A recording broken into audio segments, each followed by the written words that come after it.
Well, as he has already mentioned, we have a galaxy of speakers from across the world on this panel, and I would have rather not liked to give a presentation, but they have requested me to give a brief overview of the Common Services Center scheme of Government of India, which we are implementing currently with the theme of Public Services Closure Homes. I will quickly run through, though I hope that the audience here is very familiar with the scheme which is being under implementation for the last 5 years. This scheme addresses the basic challenges of for digital development for India, which include huge population, more than 1 billion people we have, the rural outsetting that we have, the multi-party, multi-layer democracy that we have, the low literacy rates that we have, around 65% of literacy that we have, plus the low broadband penetration. That how do we ensure that digital information or electronic services or information reaches to the last mile in our population, to the last villages, when we have such wide challenges with regard to such a large size population and poor literacy and broadband penetration. So with this in the background, the National E-Governance Plan was approved in the year 2006 with a vision of making all public services available to the common man. And as you see in the vision, the objective was to make it available through common service delivery outlets, which are the CSCs about which we will be talking about in this session today. And of course, there were other pieces of the core infrastructure, which include the wide area network, the data centers, the mission mode projects, which all ultimately make the vision of making public services available to the common man. The common services centers are regarded as the vehicles for inclusive growth. They are nothing but kiosks which have got ICT infrastructure, which have got connectivity, and which have got trained manpower. And the good thing about this scheme is that it's being implemented on a public-private partnership, wherein the government doesn't invest in the hardware or the software or the manpower, but it's implemented on a service procurement model in which the private sector partner, the service center agencies, some of whom are represented here also today in this forum, they actually invest in the ICT infrastructure. They have the person who is operating, the village level entrepreneur who operates the center, who is their franchisee, and they earn their sustenance by offering services to the centers. And government only provides a viability gap funding for running of these centers. It is the largest PPP initiative in the e-governance domain in the country, and it is the largest telecenter project across the world. We have around more than 95,000 centers which have already been set up. And then it has stakeholders which range across the government departments, business entities, citizens, and operators and VLEs. So stakeholders run across the spectrum of the society. There is an objective of having firm linkages with government programs, whether it is the National Rural Employment Guarantee Scheme or the Health Mission or the Sarv Shiksha Abhiyan, in order to ensure that citizens are able to access all public services which affect them in an integrated manner at a common point. The progress so far is that, as I mentioned, we have around 95,000 centers which have been set up across the country. Some states have done very well, some are struggling to do. And I will be mentioning about the challenges in a little while, but by and large, the original objective of 100,000 centers is complete across the country, though we have some issues in certain of the states where some of the centers which were opened earlier had to close down because of viability issues or other issues. It's not that the rollout has happened in a very smooth manner. It's a gradual progress. It's a slow and gradual progress. The critics of the program also very often say that the target of 100,000 has taken too long to achieve. But if you look at the growth from 2007 to 2011, it has steadily built up. The centers have been expanded every year, and in spite of issues, our SCAs and VLEs have been running the centers. Now, in each state, we have a variety of names and operators who are running the centers. So this gives a matrix of what is happening across the country. Very often, we don't even know. We just know the common service centers or telecenters, but each state has a distinct name of CSCs and a logo for the CSCs. The services which are being delivered through the CSCs include financial inclusion, which is the most important service for the sustenance as well as for ensuring the citizens are able to access banking and financial services. In states like Madhya Pradesh and Jharkhand and Meghalaya, Jammu Kashmir and other states, these centers are working as franchisees of banks and offering financial services, which includes bank account opening, cash in, cash out, as well as disbursal of wages and NREGS or scholarships. These are being delivered to the common man at the village level. Then bill payments is a very common service. E-payment includes payments for scholarships, services, NREGS, wages. Telemedicine is being done at some of the centers.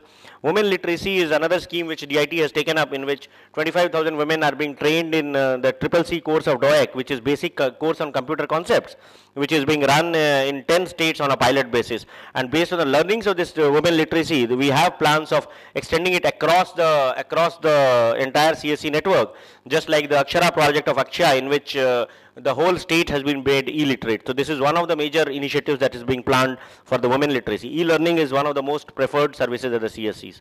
This is the whole list of G2C services, which range from land records to birth certificates, examination fees, and all. For paucity of time, I will not go into the details of these services. This is the whole matrix, the collage of how the centers are being run across the country. The services offered include education, telemedicine, G2C services, B2C, financial inclusion.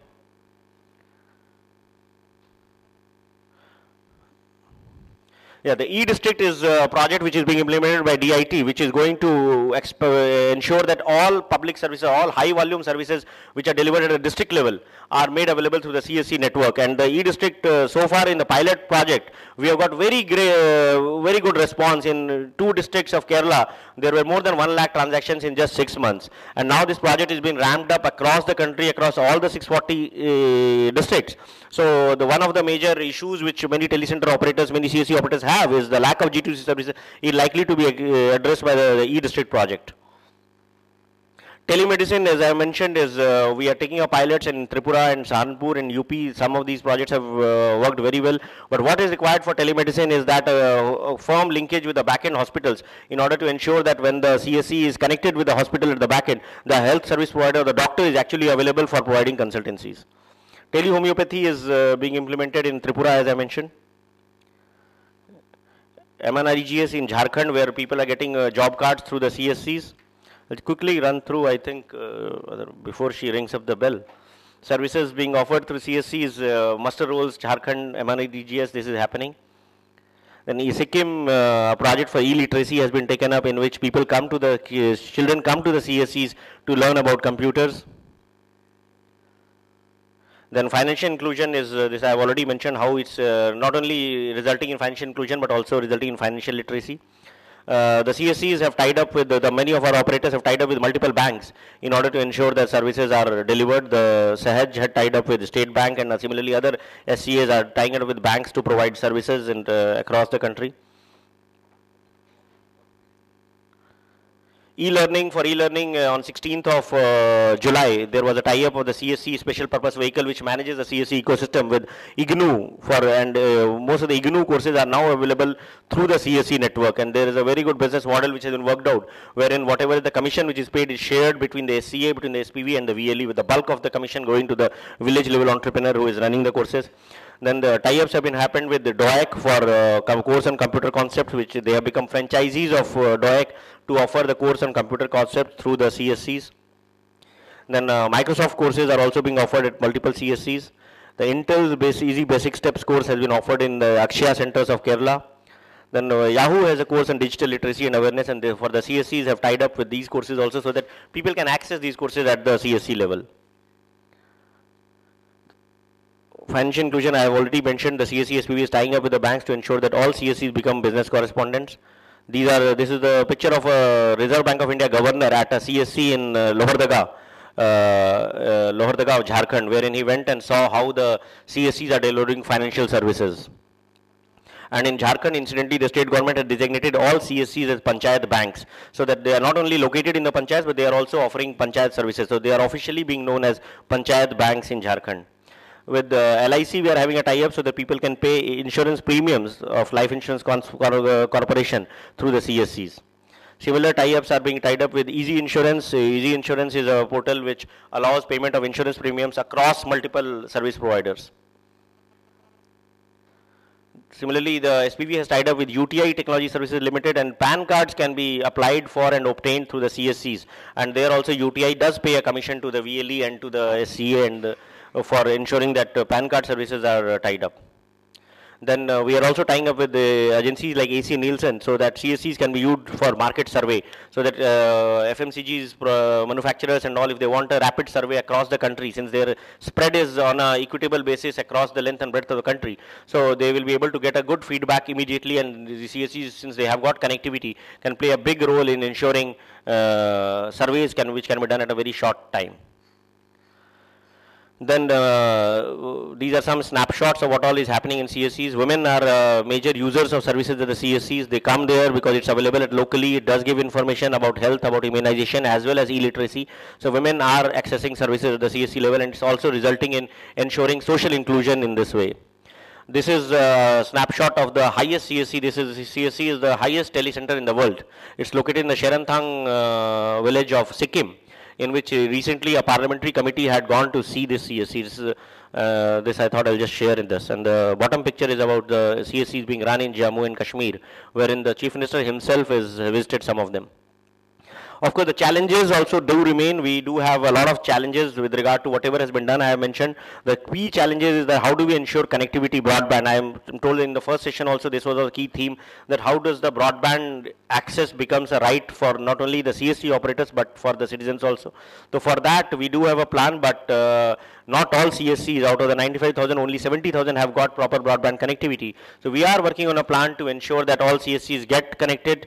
Right now we are doing it through WiMAX, but we do hope that the new initiative of Government of India of taking the optical fiber to the panchayat with the National Optical Fiber Network project, ultimately all CSCs will have access to very high speed optical fiber based connectivity, so that they will be able to offer educational and health services seamlessly through the centers. Power backup has been a consistent challenge across the country, and solar solutions are being tried out by many service center agencies. And of course, ultimate challenge is back-end readiness, especially with regard to public services. How do we ensure the back-ends of the government are automated and they are able to offer public services through the CSC network? And now in this I believe is the last slide, which the ultimate vision is that from 100,000 now we are planning to go up to 250,000. The Honorable President of India has made the intention of the government clear, and now we are trying to ramp it up from 100,000 centers to an additional 150,000 center, so that a CSC is located in each panchayat of the country. So that would ensure that the ultimate vision of an EGP of providing all basic services to the common man in his locality, that vision is achieved. So this is what is currently being planned. Thank you.